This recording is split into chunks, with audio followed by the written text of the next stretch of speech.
Red టీవీలో మీ వ్యాపార ప్రకటనల కోసం ఈ నంబర్ ని సంప్రదించండి 6281747728. Hi viewers, welcome to our channel. ప్రస్తుతం మనతో పాటు సీనియర్ జర్నలిస్ట్ దాము బాలా సార్ వారితో మాట్లాడదాం. నమస్కారం సార్. నమస్తే సార్, పురంధరేశ్వరి గారు బీజేపీకి రాజీనామా చేయబోతున్నారంటూ గత కొంతకాలంగా న్యూస్లు రావడం చూస్తున్నాం. అయితే మొన్న మన బీజేపీ అఫీషియల్ పేజ్ వాళ్ళే లేదు, ఇదంతా ఫేక్ న్యూస్ అని చెప్తున్నారు. కాకపోతే ఇది నమ్మడానికి మాత్రం వీల్లేదు, లేదా ఆమె రాజీనామా చేసే తీరుతుందని అంటున్నారు. అసలు చేస్తుందా చేయదా సార్, మీ ఒపీనియన్ ఏంటి పైన? అసలు నేను ఆ రాజీనామా పత్రం చూశాను.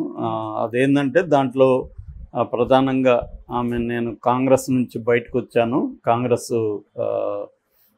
ప్రత్యేక హోదా ఇవ్వలేదు, లేకపోతే ఆంధ్రప్రదేశ్కి చేయలేదని, ద్రోహం చేసిందని బయటకు వచ్చాను. ఆ తర్వాత బీజేపీలో చేరాను. నరేంద్ర మోడీ నాయకత్వంలో నేను పనిచేశాను. బట్ ఇప్పుడు ఈ వైజాగ్ సముద్రం పోర్ట్లో దొరికిన డ్రగ్స్కి సంబంధించి నా భర్త కుమారుడు ఇన్వాల్వ్ అయినారని ఆరోపిస్తున్నారు. అందువల్ల నేను కలత చెంది రాజీనామా చేస్తున్నానని ఉంది. సో ఇది బాగా వైరల్ అయింది. ఎందుకంటే నిన్నంతా కూడా ఇదే గొడవ. బీజేపీ ఏమో వైసీపీ వాళ్ళు ఇన్వాల్వ్మెంట్ ఉందంటున్నారు, తెలుగుదేశం వాళ్ళు వైసీపీ వాళ్ళు ఇన్వాల్వ్మెంట్ అంటారు, అసలు జగనే సూత్రధారి అంటారు. తర్వాత ఆయన ఎవరు, విజయసాయి రెడ్డి బ్రెజిల్ ప్రెసిడెంట్కి ఎందుకు 2 ఏళ్లకు ముందు విషెస్ చెప్పాడు కొత్తగా అధికారంలోకి వచ్చినప్పుడు. సో బ్రెజిల్కి వీళ్ళకి సంబంధాలు ఉన్నాయి. ఇలాగా రకరకాలుగా వాళ్ళు మాట్లాడారు. కొన్ని ఫోటోలు కూడా బయట పెట్టారు.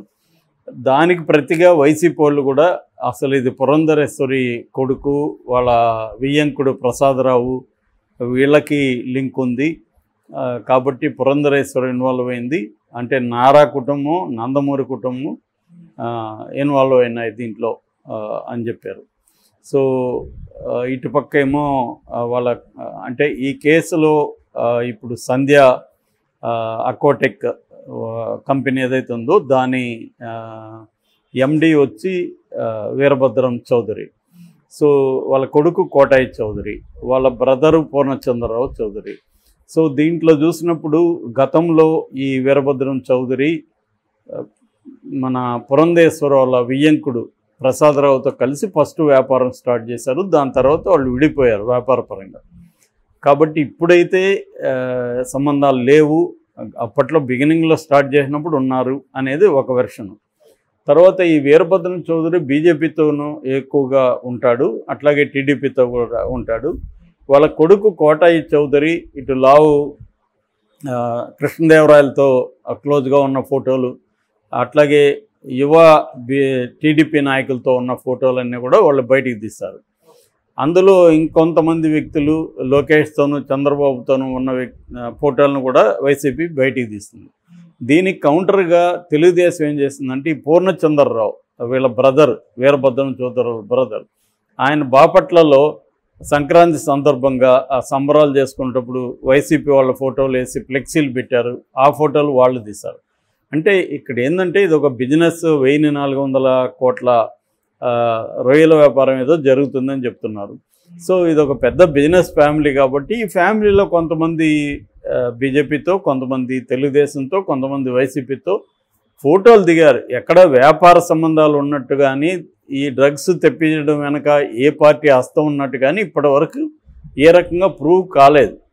ఇదంతా ఏంటంటే ఏదో ఒక రకంగా ఆ పార్టీకి అంటగట్టేయాలి. ఫస్ట్ తెలుగుదేశం స్పందించింది, జగన్కి అంటగడదామని ట్రై చేసింది. దాంతో వాళ్ళు రివర్స్ అయ్యి వీళ్ళకి అంటగట్టడానికి ట్రై చేస్తున్నారు. ఇది మామూలే, ప్రతిసారి ఇదే జరుగుతుంటుంది ఆంధ్రప్రదేశ్లో. దీని వెనక నిజం అనేది ఎప్పటికీ బయటికి రాదు. ఈ కేసులో కూడా నేను చెప్తున్నాను చూడు, ఎవడు కూడా దీన్ని ఫైనల్గా తేల్చి అసలు ఇది ఎవరు చేశారు ఏంటి అనేది బయటికి రానే రాదు ఫైనల్గా. ఈ హడావిడంతా 4 రోజులే, మనం అందరూ మర్చిపోతాం, ఇంకోటి ఏదో వస్తుంది, ఇది కనుమరుగైపోతుంది. ఇది ప్రతిసారి జరిగేది ఇదే. సిబిఐ కానీ ఏమి కానీ ఏది చేయదు, వాళ్ళు హడావిడి చేసి వెళ్ళిపోతారు. మళ్ళీ అసలు ఇది డ్రగ్సే కాదని వాళ్ళు కంపెనీ వాళ్ళు అంటున్నారు. మేమేంటంటే ఇది డ్రైడ్ ఈస్ట్ మిక్స్, ఇది దీంట్లో డ్రగ్స్ ఉండే ఛాన్సే లేదు, మేము ఆర్డర్ ఇచ్చింది దాన్ని ఇచ్చాము. సో ఇది అసలు డ్రగ్సా కాదనేది ఇంకా తేలనే లేదు, వాళ్ళు పరిశీలిస్తున్నారు. సో ఒకవేళ డ్రగ్స్ అయినా కూడా మాకు సంబంధం లేదు, పంపించింది వాళ్ళని అడగాలి, మేము ఆర్డర్ ఇవ్వలేదు, ఏ రకమైన మాకు డ్రగ్స్కి సంబంధం లేదు, ఉందని మీరు నిరూపించండి అని వాళ్ళు అంటున్నారు. సో ఇదంతా తేలిలే వ్యవహారం కాదు, అసలు డ్రగ్సా కాదనేది ఇంకా పరిశీలనలోనే ఉంది. దాంట్లో ఉన్నది వాళ్ళు ఇప్పుడు ప్రైమరీ నిర్ధారణలో డ్రగ్స్ అని కొన్ని రకాల లిస్ట్ ఇచ్చారు. ఓకే. సో దాని తర్వాత అల్టిమేట్గా మరిన్ని టెస్టులు చేయాల్సి ఉంది, దాన్ని బట్టి ఒక నిర్ధారణకు వస్తుంది. రెండోది అది 25,000 కేజీలు డ్రగ్స్ అనేది కూడా అది మీడియా సృష్టి తప్ప, బ్యాగులు మొత్తంగా 1000 బ్యాగుల్లో 25 కేజీల చొప్పున మొత్తం కలిపి అది 25,000 కేజీలు. ఏంది డ్రై ఈస్టు దాంట్లో డ్రగ్స్ ఉన్నాయని చెప్తున్నారు అన్నీ కలిపితే. సో మొత్తం డ్రై ఈస్ట్ అంతా డ్రగ్ కాదు కదా, కాబట్టి ఆ రకంగా కూడా అది 25,000 కేజీలు అని కూడా చెప్పలేము. ఏదేమైనా అది డ్రగ్సా, ఏ రకమైన డ్రగ్స్ అనేది ప్రూవ్ కావాలి 100%. రెండోది అది ఎవరు వీళ్ళు తెప్పించారా, వీళ్ళు తెప్పించి దాన్ని ఏం చేయాలనుకుంటున్నారు, ఇదంతా ప్రూవ్ కావాలి. దాని తర్వాత పొలిటికల్ పార్టీస్ ఏమన్నా వీళ్ళ వెనక ఉండి చేయించారా అనేది కూడా ప్రూవ్ కావాలి. అప్పుడు మాట్లాడితే ఒక అర్థం ఉంటుంది. ఇప్పుడు అన్నీ ఊహాగానాలే. వైజాగ్లో ఇట్లా జరుగుతుంది, దీని వెనక వైసీపీ ఉంది, జగనే చేస్తున్నాడు, ఎలక్షన్ ఫండ్, ఇదంతా లింకులు పెట్టి నెరేటివ్లు చేయడం. నిన్న ఎలక్షన్ కమిషన్తో కూడా వైసీపీ వాళ్ళు ముందెళ్ళి కంప్లైంట్ చేశారు, తప్పుడు ఆరోపణలు చేయడం కూడా ఉల్లంఘన కిందకి వస్తుంది, మీరు చర్య తీసుకోండి అని చెప్పి. వైసీపీ వాళ్ళు ఇంకొక ఛాలెంజ్ కూడా బీజేపీని చేస్తున్నారు. బీజేపీ ప్రభుత్వమే కదా సెంట్రల్లో ఉంది, మరి ఉంటే మీరు తేల్చండి, మా రోల్ ఉందంటున్నారు. మా రోల్ ఉందని మీరు మీడియాలో ఎందుకు అరుస్తారు? సిబిఐ మీ చేతిలోనే ఉంది కదా, త్వరగా తేల్చి మాకు శిక్ష వేసేయండి, జగన్ తప్పు చేసింటే శిక్ష వేయించండి అని వాళ్ళు ఛాలెంజ్ చేస్తున్నారు. ఇక్కడ ఏంటంటే ఎవరికి శిక్షలు వేయించే స్కీమ్ ఎవరికి లేదు. దీన్ని పొలిటికల్గా తాము ఎలా వాడుకోవాలి, ఎదుటోళ్ళ మీద ఎలా బురద చల్లాలి అన్న స్కీమే ఉంది. సో ఆ రకంగా ఈమెమన్నా ఫీల్ అయ్యి తన మనుషులు ఉన్నారనే ఆరోపణలు వచ్చాయి కాబట్టి, ఇది బీజేపీకి కలంకం కాబట్టి రిజైన్ చేశానని దాంట్లో ఉంది కాబట్టి అది నిజమా అన్నప్పుడు బీజేపీ అఫీషియల్ పేజీలో ఇది అబద్ధం, ఫేక్ లెటర్, ఇది వైసీపీ వాళ్ళు దీన్ని ట్రోల్ చేస్తున్నారు, దీన్ని ప్రచారంలోకి తీసుకొచ్చారని వీళ్ళు అంటున్నారు. ఇవాళ ఇట్లాంటి ఫేక్ లెటర్ పుట్టించడం పెద్ద ఇష్యూనే కదా, చాలా సింపుల్ అది. కాబట్టి అది చేసేయచ్చు ఎవరైనా. రెండోది ఆమె స్టైల్ ఆఫ్ ఇది తెలుసు కాబట్టి దాన్ని కాపీ కొట్టచ్చు. ఆమె సంతకం కూడా గతంలో ఉంటుంది కాబట్టి దాన్ని పేస్ట్ చేసేయచ్చు. కాబట్టి అది పెద్ద విషయమే కాదు ఇవాళ ఉన్న టెక్నాలజీలో. కానీ గతంలో కూడా ఆమె చంద్రబాబు అరెస్ట్ అప్పుడు కూడా ఈమె పేరుతో ఒక లెటర్ బయటకు వచ్చింది, అరెస్ట్ని ఖండిస్తున్నారు. తర్వాత ఏమో అది నాది కాదని మళ్ళీ ఆమె చెప్పింది. మరి అది ఎందుకు తేల్చలేదు, అది ఎక్కడి నుంచి వచ్చిందని ఎందుకు తేల్చలేదు? ఇప్పుడు కూడా మొత్తం రాష్ట్ర యంత్రాంగం అంతా కూడా ఎన్నికల కమిషన్ దగ్గర ఉంది, జగన్ దగ్గర కూడా లేదు. సో ఇప్పుడు ఈమె దీన్ని తేల్చడానికి ఎందుకు సీరియస్గా కృషి చేయట్లేదు? దాన్ని బట్టి తెలిసిపోతుంది కదా అది ఎవరు చేశారని. సో అప్పట్లో వినిపించింది ఏంటంటే ఆమె ఖండించింది, బట్ కేంద్ర అధిష్టానం, బీజేపీ అధిష్టానం ఆపమని చెప్తే ఆపేసి వాళ్ళ మీద వేసేసింది అనేది ఒక వెర్షన్.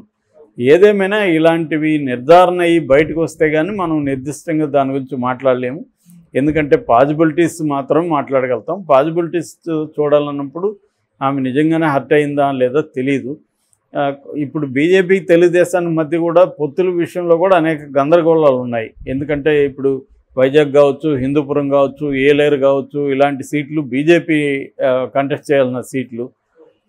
వైజాగ్లో ఎప్పటి నుంచి జీవీఎల్ ట్రై చేస్తున్నాడు, ఇటు హిందూపూర్లో విష్ణువర్ధన్ రెడ్డి ట్రై చేస్తున్నాడు. వీళ్ళని కాదని తెలుగుదేశం వాళ్ళకి, బీజేపీలో ఉన్న తెలుగుదేశం వాళ్ళకి చంద్రబాబు, పురంధేశ్వరి కలిసి ఇప్పించారని బీజేపీ నాయకులు పురంధేశ్వరి మీద కంప్లైంట్ ఇస్తున్నారు సెంట్రల్లో. అంటే ఈమె కుమ్మక్కైపోయి బీజేపీకి ద్రోహం చేస్తుందని ఆరోపణలు ఉన్నాయి. ఆ ఆరోపణల నేపథ్యంలో దీన్ని సాగ్గా పెట్టుకుని ఆమె రిజైన్ చేస్తున్నా కూడా ఆశ్చర్యం లేదు. కాకపోతే ఎన్నికల ముందు ఆమె రిజైన్ చేస్తే ఇబ్బంది అవుతుందని కూడా ఆపుండొచ్చు. సో అది కూడా పాజిబిలిటీ ఉంది. ఆపేసి ఇది ఫేక్ లెటర్ అని కూడా వాళ్ళు చెప్పచ్చు. ఆ పాజిబిలిటీ లేదని చెప్పలేం. ఎందుకంటే విత్ ఇన్ ద బీజేపీలోనే ఈ ప్రాబ్లమ్స్ ఉన్నాయి సీట్ల విషయానికి సంబంధించి. సో చంద్రబాబు అనుకున్నట్టే ఇస్తున్నాడు సీట్లు. బీజేపీలో చివరి నుంచి కష్టపడిన వాళ్ళు, మొదటి నుంచి కష్టపడిన వాళ్ళకి ఇవ్వలేదు. అన్న ఆరోపణలు వినిపిస్తున్నాయి.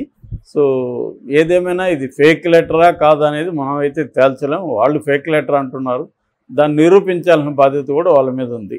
ఎందుకంటే ఎలక్షన్ కమిషన్ చేతిలో పోలీస్ యంత్రాంగం ఉంది కాబట్టి. Okay sir, thank you so much.